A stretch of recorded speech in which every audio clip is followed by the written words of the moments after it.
英語聞き流し10分間、名作リスニング。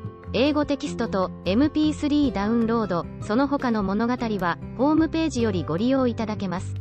88thpp.com 88thpp.com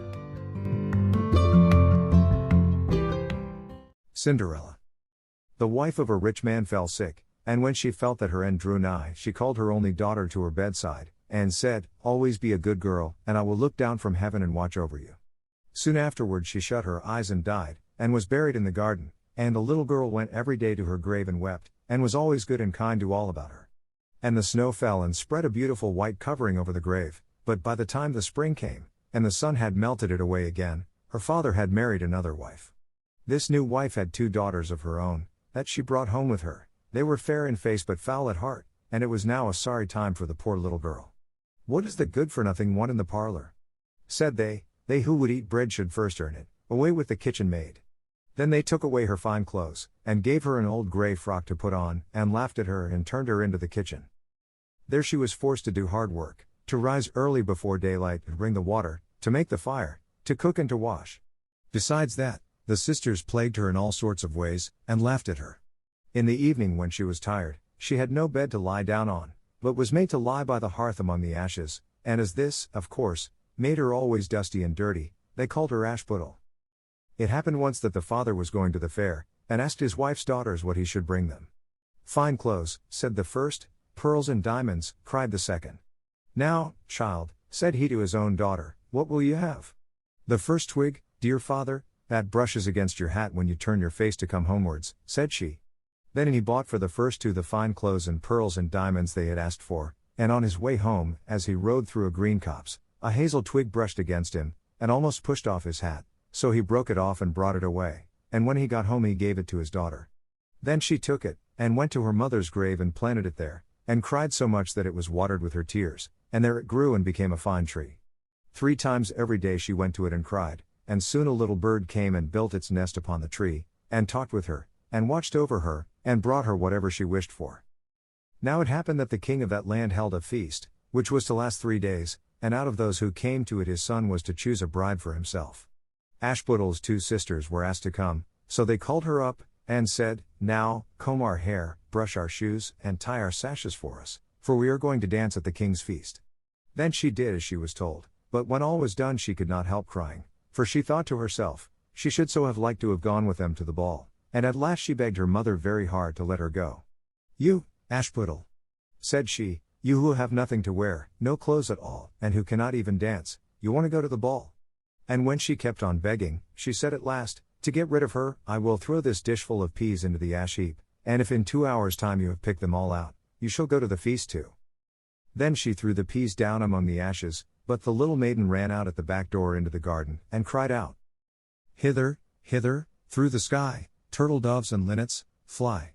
Blackbird, thrush, and chaffinch gay, hither, hither, haste away. One and all come help me, quick. Haste ye, haste ye. Pick, pick, pick." Then first came 2 white doves, flying in at the kitchen window, next came 2 turtle doves, and after them came all the little birds under heaven, chirping and fluttering in, and they flew down into the ashes. And the little doves stooped their heads down and set to work, pick, pick, pick, and then the others began to pick, pick, pick, and among them all they soon picked out all the good grain, and put it into a dish but left the ashes. Long before the end of the hour the work was quite done, and all flew out again at the windows. Then Ashputtel brought the dish to her mother, overjoyed at the thought that now she should go to the ball. But the mother said, "No, no. You slut, you have no clothes, and cannot dance, you shall not go." And when Ashputtel begged very hard to go, she said, "If you can in 1 hour's time pick 2 of those dishes of peas out of the ashes, you shall go too." And thus she thought she should at least get rid of her. So she shook 2 dishes of peas into the ashes. But the little maiden went out into the garden at the back of the house, and cried out as before, "Hither, hither, through the sky, turtle doves and linnets, fly. Blackbird, thrush, and chaffinch gay, hither, hither, haste away. One and all come help me, quick. Haste ye, haste ye. Pick, pick, pick." Then first came 2 white doves in at the kitchen window, next came 2 turtle doves, and after them came all the little birds under heaven, chirping and hopping about. And they flew down into the ashes, and the little doves put their heads down and set to work, pick, pick, pick, and then the others began pick, pick, pick, and they put all the good grain into the dishes, and left all the ashes. Before half an hour's time all was done, and out they flew again. And then Ashputtel took the dishes to her mother, rejoicing to think that she should now go to the ball. But her mother said, "It is all of no use, you cannot go, you have no clothes, and cannot dance, and you would only put us to shame," and off she went with her 2 daughters to the ball. Now when all were gone, and nobody left at home, Ashputtel went sorrowfully and sat down under the hazel tree, and cried out, "Shake, shake, hazel tree, gold and silver over me." Then her friend the bird flew out of the tree, and brought a gold and silver dress for her, and slippers of spangled silk, and she put them on, and followed her sisters to the feast. But they did not know her, and thought it must be some strange princess, she looked so fine and beautiful in her rich clothes, and they never once thought of Ashputtel, taking it for granted that she was safe at home in the dirt. The king's son soon came up to her, and took her by the hand and danced with her, and no one else, and he never left her hand, but when anyone else came to ask her to dance, he said, "This lady is dancing with me." Thus they danced till a late hour of the night, and then she wanted to go home, and the king's son said, "I shall go and take care of you to your home," for he wanted to see where the beautiful maiden lived. But she slipped away from him, unawares, and ran off towards home, and as the prince followed her, she jumped up into the pigeon house and shut the door. Then he waited till her father came home, and told him that the unknown maiden, who had been at the feast, had hid herself in the pigeon house. But when they had broken open the door they found no one within, and as they came back into the house, Ashputtel was lying, as she always did, in her dirty frock by the ashes, and her dim little lamp was burning in the chimney. For she had run as quickly as she could through the pigeon house and on to the hazel tree, and had there taken off her beautiful clothes, and put them beneath the tree, that the bird might carry them away, and had lain down again amid the ashes in her little grey frock. The next day when the feast was again held, and her father, mother, and sisters were gone, Ashputtel went to the hazel tree, and said, "Shake, shake, hazel tree, gold and silver over me." And the bird came and brought a still finer dress than the one she had worn the day before. And when she came in it to the ball, everyone wondered at her beauty, but the king's son, who was waiting for her, took her by the hand, and danced with her, and when anyone asked her to dance, he said as before, "This lady is dancing with me."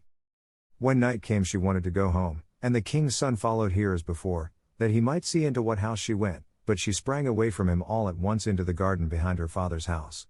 In this garden stood a fine large pear tree full of ripe fruit, and Ashputtel, not knowing where to hide herself, jumped up into it without being seen. Then the king's son lost sight of her, and could not find out where she was gone, but waited till her father came home, and said to him, "The unknown lady who danced with me has slipped away, and I think she must have sprung into the pear tree." The father thought to himself, "Can it be Ashputtel?" So he had an axe brought, and they cut down the tree, but found no one upon it. And when they came back into the kitchen, there lay Ashputtel among the ashes, for she had slipped down on the other side of the tree, and carried her beautiful clothes back to the bird at the hazel tree, and then put on her little grey frock. The third day, when her father and mother and sisters were gone, she went again into the garden, and said, "Shake, shake, hazel tree, gold and silver over me." Then her kind friend the bird brought a dress still finer than the former one, and slippers which were all of gold, so that when she came to the feast no one knew what to say, for wonder at her beauty, and the king's son danced with nobody but her, and when anyone else asked her to dance, he said, "This lady is my partner, sir." When night came she wanted to go home, and the king's son would go with her, and said to himself, "I will not lose her this time," but, however, she again slipped away from him, though in such a hurry that she dropped her left golden slipper upon the stairs. The prince took the shoe, and went the next day to the king his father, and said, "I will take for my wife the lady that this golden slipper fits." Then both the sisters were overjoyed to hear it, for they had beautiful feet, and had no doubt that they could wear the golden slipper. The eldest went first into the room where the slipper was, and wanted to try it on, and the mother stood by. But her great toe could not go into it, and the shoe was altogether much too small for her. Then the mother gave her a knife, and said, "Never mind, cut it off, when you are queen you will not care about toes, you will not want to walk." So the silly girl cut off her great toe, and thus squeezed on the shoe, and went to the king's son. Then he took her for his bride, and set her beside him on his horse, and rode away with her homewards. But on their way home they had to pass by the hazel tree that Ashputtel had planted, and on the branch sat a little dove singing, "Back again. Back again. Look to the shoe. The shoe is too small, and not made for you. Prince. Prince. Look again for thy bride, for she's not the true one that sits by thy side." Then the prince got down and looked at her foot, and he saw, by the blood that streamed from it, what a trick she had played him. So he turned his horse round, and brought the false bride back to her home, and said, "This is not the right bride, let the other sister try and put on the slipper." Then she went into the room and got her foot into the shoe, all but the heel, which was too large. But her mother squeezed it until the blood came, and took her to the king's son, and he set her as his bride by his side on his horse, and rode away with her.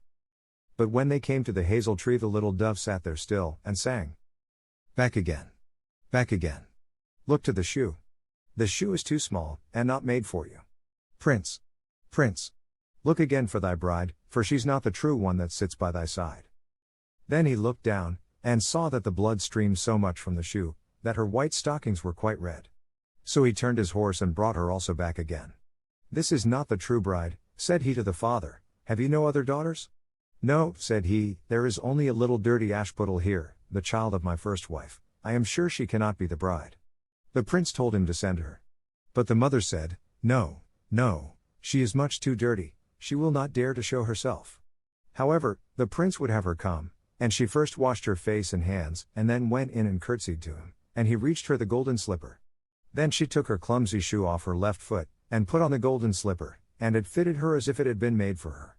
And when he drew near and looked at her face, he knew her, and said, "This is the right bride." But the mother and both the sisters were frightened, and turned pale with anger as he took Ashputtel on his horse, and rode away with her.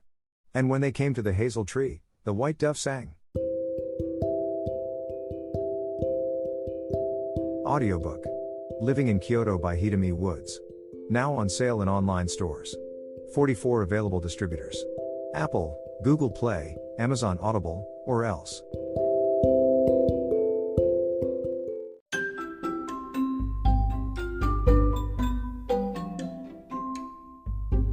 大好評。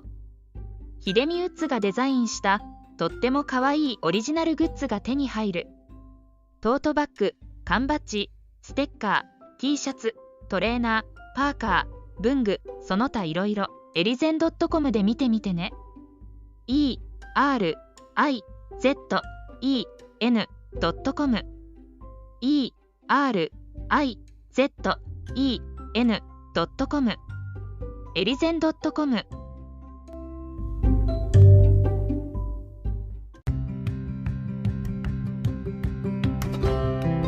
英語聞き流し10分間名作リスニング。英語テキストと MP3 ダウンロード、その他の物語はホームページよりご利用いただけます。88thpp.com 88thpp.com